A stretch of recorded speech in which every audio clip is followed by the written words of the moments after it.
సమాజంలో ప్రతి ఒక్కరి బాధ్యత అని మహిళా శిశు సంక్షేమ శాఖ రెంటచింతల 2 సెక్టార్ సూపర్వైజర్ నాగమణి తెలిపారు. మంగళవారం రెంటచింతల మండలం పరిధిలోని తుమ్రుకోట గ్రామంలోని జిల్లా పరిషత్ ఉన్నత పాఠశాలలో మహాశక్తి 100 రోజుల కార్యక్రమంలో భాగంగా ఆడబిడ్డల్ని రక్షిద్దాం, ఆడబిడ్డల్ని చదివిద్దాం కార్యక్రమాన్ని నిర్వహించడం జరిగింది. ఈ సందర్భంగా బాలికలతో కలిసి ర్యాలీ చేపట్టారు. ఈ సందర్భంగా బాలికలను ఉద్దేశించి సూపర్వైజర్ నాగమణి మాట్లాడారు. గర్భస్థ దశలోని ఆడపిల్లల్ని గుర్తించి చంపుతున్నారని, ఇది తీవ్రమైన నేరమని తెలియజేశారు. ఈ కార్యక్రమంలో అంగన్వాడీ కార్యకర్తలు, ఆరోగ్య సిబ్బంది, పలువురు ఉపాధ్యాయులు పాల్గొన్నారు.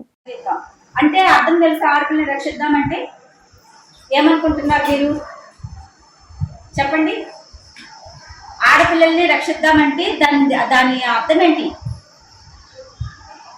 చెప్పండి. ఒకళ్ళైనా చెప్పొచ్చు, తెలుగులోనే కదా ఉంది.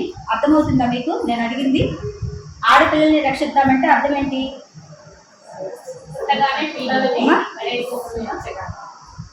అంటే ఇప్పుడు ఏంటంటే గర్భంలో ఉన్నప్పుడే ఆ శిశువు ఆడ శిశువు అనగానే మనం ఏం చేస్తాము? అక్కడి నుంచి చేస్తాము. ఏదో ఒక విధంగా ఆ బిడ్డని చంపేయాలి. ఏంటి? బొప్పకాయల ద్వారా కానీ, లేదా ట్యాబ్లెట్స్ ద్వారా కానీ, అబార్షన్ ద్వారా కానీ ఏదో ఒక విధంగా ఆడపిల్లని ఏం చేయాలి? చంపేయాలి.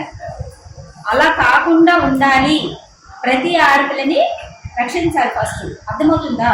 మనం రక్షింపబడితేనే తర్వాత మన ఫ్యూచర్ మనం ఏది చేస్తామో అది చేయగలుగుతాం.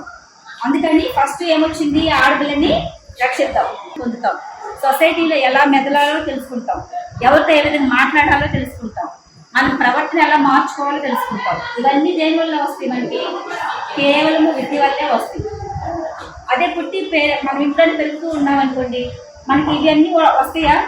నలుగురితో ఎలా మాట్లాడాలో తెలియదు, ఎలా మనము మనం సంరక్షించుకోవాలో తెలియదు, ఎలా మన ఇతరుల వాళ్ళతోటి మన వచ్చిన సమస్యలు చెప్పుకోవాలో తెలియదు.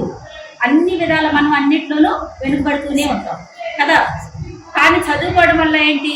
మన నలుగురితోటి ఎలా కలిసిమెలిసి ఉండాలి, ఎవరితోటి ఏ విధంగా మాట్లాడాలి, చదువుకుంటే మనకి ఎలాంటి ఫ్యూచర్ మనం ఏర్పాటు చేసుకోవాలి అంటే ఏంటి?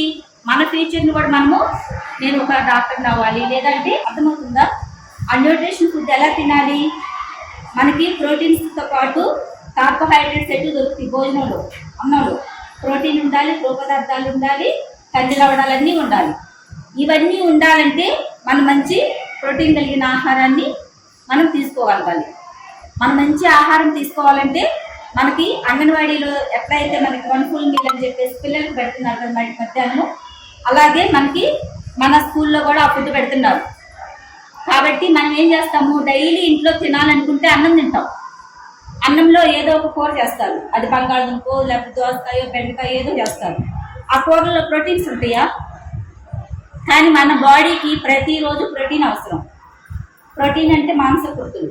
మాంసకృతులు దేని వల్ల వస్తాయి? మనకి మాంసం వల్ల వస్తాయి, లేదంటే కందిపప్పు, పెసరపప్పు ఇలా ఉంటాయి కదా. ఆ పప్పుల ద్వారానే మనకి మాంసకృతులు వస్తాయి. కానీ డైలీ మన బాడీకి అవి అవసరం.